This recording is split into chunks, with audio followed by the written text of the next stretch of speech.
السلام علیکم دوستوں، کچھ دنوں سے سوشل میڈیا پہ ویڈیو وائرل ہو رہی ہے جس کے اندر دیکھا جا سکتا ہے مفتی عزیز الرحمان کو کہ وہ لڑکوں کے ساتھ، معصوم بچوں کے ساتھ کس طرح ریئیکٹ کر رہا ہے، کس طرح بدفعلی کر رہا ہے ان بچوں کے ساتھ جو بچے مدرسے کے اندر پڑھنے کے لیے جا رہے ہیں اور وہاں پہ تعلیم حاصل کر رہے ہیں۔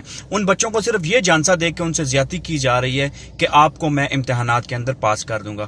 اس چیز کو لے کے بہت سارے ایسے والدین ہیں، بہت سارے ایسے پاکستان کے اندر فیملیز ہیں جو اپنے بچوں کو مدرسہ کی تعلیم نہیں دیتے۔ مدرسے کے لفظ سے لوگ ڈرتے ہیں، مدرسے میں بچوں کو بھیجنے سے لوگ ڈرتے ہیں کہ وہاں پہ اس طرح کے جانور، اس طرح کے وحشی درندے وہاں پہ بیٹھے ہوئے ہیں کہ وہ بچوں کے ساتھ اس طرح بدفعلی کرتے ہیں، اس طرح زیادتیاں کرتے ہیں۔ کون ماں باپ اپنے بچوں کو وہاں پہ بھیجے گا؟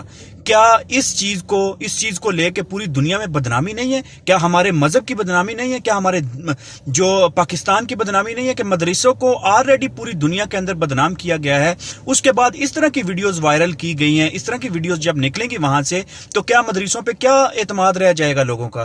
کیا والدین کا اعتماد رہ جائے گا؟ پوری دنیا کے اندر آپ نے پاکستان کو، نہ صرف پاکستان کو بلکہ پورے دین کو آپ نے بدنام کیا، اور دین کا یہ جو جھوٹا لبادہ اوڑھ کے آپ لوگ اس طرح دین کو پھیلا رہے ہیں یا دین کا کام کر رہے ہیں، اس پہ آپ لوگوں پہ لعنت ہونی چاہیے۔ آپ لوگوں پہ لعنت ہے۔ اس چیز کا نوٹس پاکستانی گورنمنٹ کو لینا چاہیے، پاکستانی اتھارٹیز کو لینا چاہیے کہ اس طرح کے جو بھیڑیے ہیں، اس طرح کے وحشی درندے جو بچوں کو اپنی درندگی کا نشانہ بنا رہے ہیں، جو بچوں سے زیادتی کر کے ان کو پاس کرنے کے غرض سے، ان کو پاس کرنے کی لالچ دے کے ان سے زیادتی کر رہے ہیں، یہ ہمارے ملک کے اندر یہ پہلا واقعہ نہیں ہے۔ اس کے علاوہ بھی ایسے واقعات آ چکے ہیں پاکستانی سوشل میڈیا کے اوپر، آپ نے دیکھے ہوں گے، اور یہ تو وہ واقعات ہیں جو ہمارے سامنے آ گئے ہیں، ہمارے سوشل میڈیا پہ وائرل ہو چکے ہیں۔ جب سوشل میڈیا کے دور سے پہلے اس طرح کے واقعات ہوتے تھے، اس وقت تو ان کی کوئی پبلسٹی نہیں ہوتی تھی، ان کو کوئی شیئر نہیں کرتا تھا۔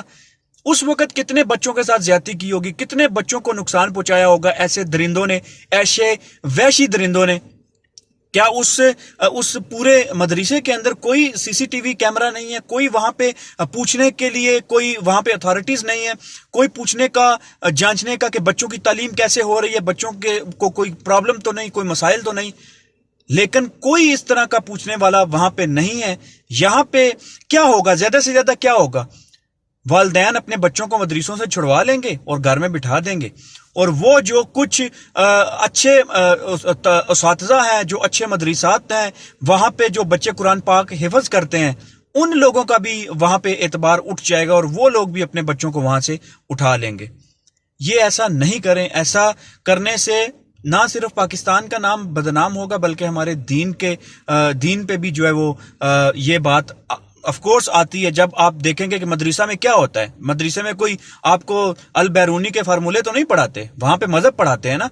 تو پھر یہ چیز آپ کو سوچنی پڑے گی، یہ پاکستان حکومت کو سوچنی پڑے گی کہ کم سے کم جب آپ مدرسے کے اندر کوئی بھی اساتذہ ہوں، کوئی بھی استاد ہو، اس کو صرف اس بیس پہ وہاں پہ لیڈر نہ بنا دیں، یا اس بیس پہ وہاں پہ بڑا نہ بنا دیں کہ اس نے جو ہے وہ اس کے پاس کچھ اس طرح کی تعلیم ہے کہ باقاعدہ اس کی بیلنس ہونا چاہیے، چیک اینڈ بیلنس ہونا چاہیے، اس کی فیملی اس کے ساتھ ہے، اس کے بچے اس کے ساتھ ہیں، اس کا ریکارڈ چیک ہونا چاہیے۔ حالانکہ یہ جو مولوی ہے، یہ ابھی اس کو کیا زبان استعمال کریں، یہ بندہ کافی بڑا مفتی اپنے آپ کو، سو کالڈ مفتی اپنے آپ کو بول رہا ہے اور اپنے آپ کو بڑے علماء میں شامل کرتا ہے اپنے آپ کو، لیکن اس کی حرکتیں دیکھ لیں، لعنت بھیجنے کا دل کرتا ہے۔ اس پہ لعنت ہے، 1000 بار لعنت ہے اس پہ۔